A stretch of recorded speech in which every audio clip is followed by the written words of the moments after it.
Hey guys, now big data analytics is an industry that's been growing rapidly in recent years, and with more large global corporations and governments wanting to put their large data sets to use, companies like Palantir that operate in that space have a great opportunity for growth in the coming decade.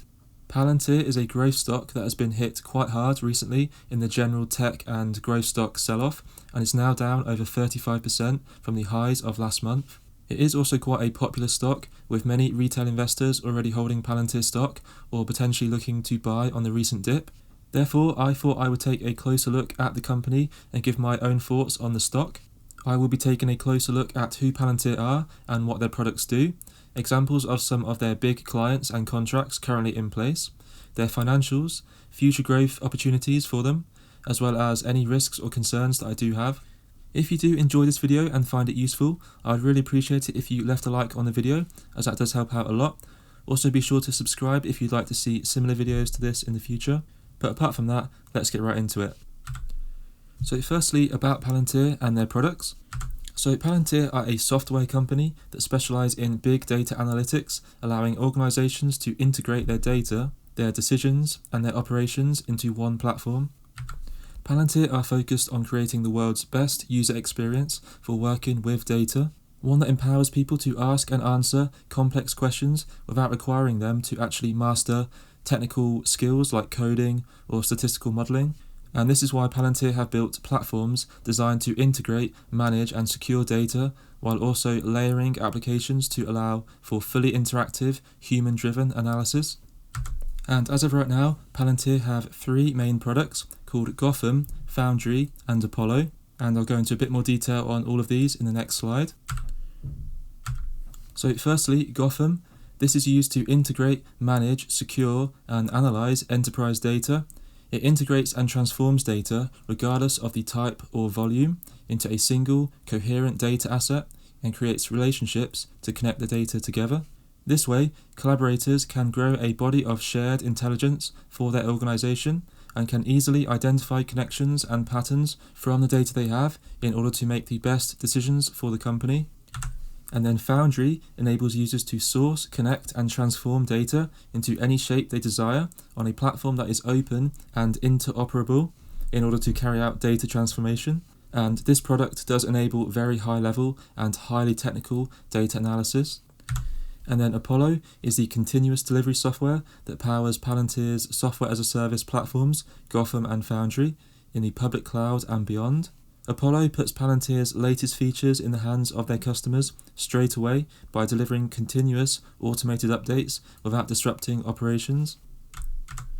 So now to touch on some of Palantir's high-profile clients and contracts that they do have, and examples of some of the work they are doing.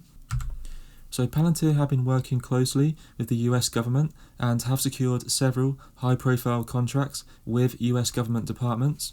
In October 2020, Palantir reached an agreement worth $91 million with the US Army Research Lab to work on artificial intelligence and machine learning development.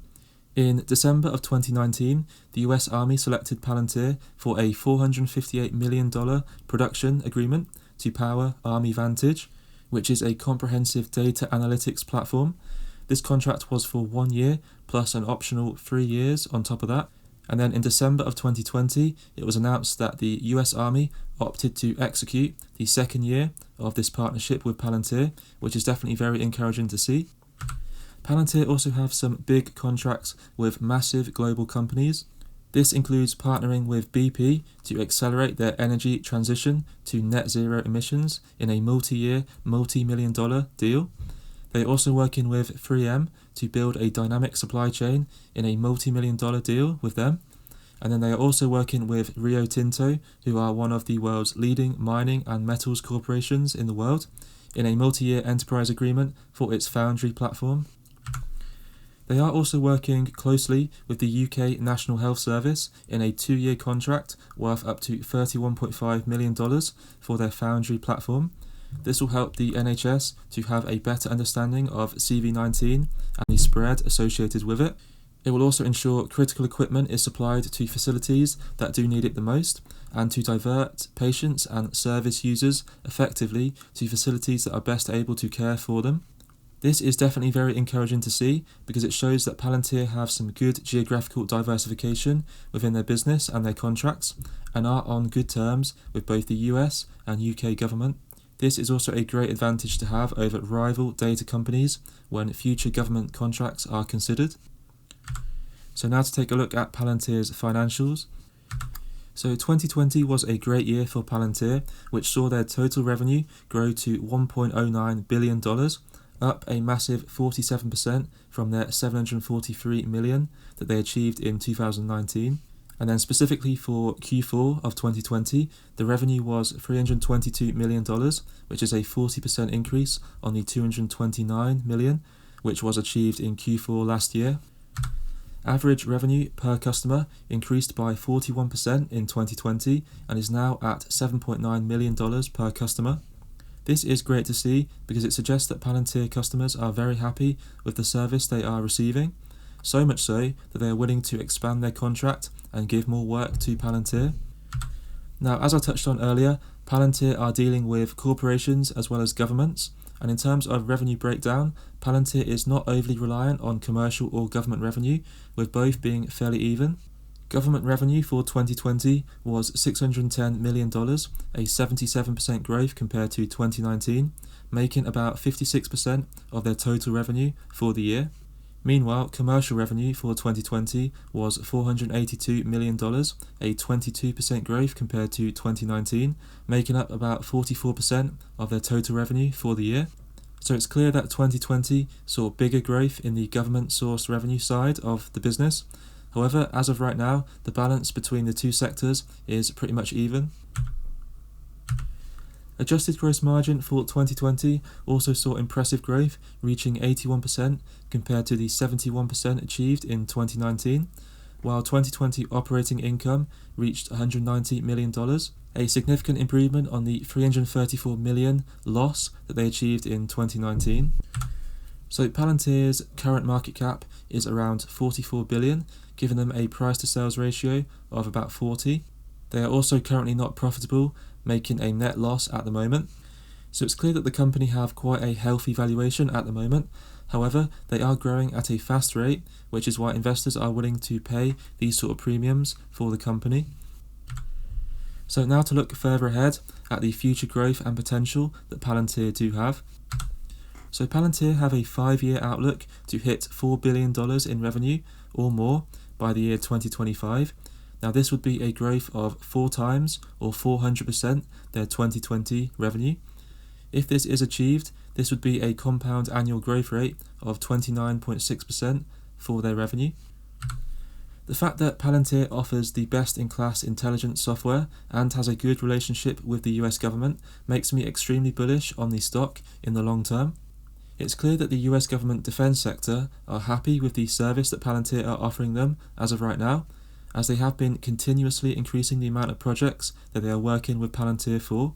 This can be seen with the recent contracts given to Palantir, as well as the impressive revenue growth from government contracts that Palantir have experienced in 2020. So personally, I don't see this slowing down in the future, and now that Palantir have got their foot in the door with the US government, I can see new future contracts going to them on a consistent basis in the future, providing that nothing does go wrong with their software. And then also the big data analytics sector is only going to continue to grow in the future. All of the biggest companies in the world are collecting data and using the data they have to their advantage in order to make the best decisions for their business. The demand for services that companies like Palantir provide is only going to increase in the future, which will obviously help Palantir to expand their commercial revenue as well. So now moving on to potential risks and my own concerns with Palantir. So the first one is not really a proper concern, but it is that the stock has a lot of growth priced into it right now and is certainly trading for a large premium as of right now. With that being said, there is no reason why Palantir can't continue to grow their revenue and net income massively over the next few years, seeing the share price rise with it.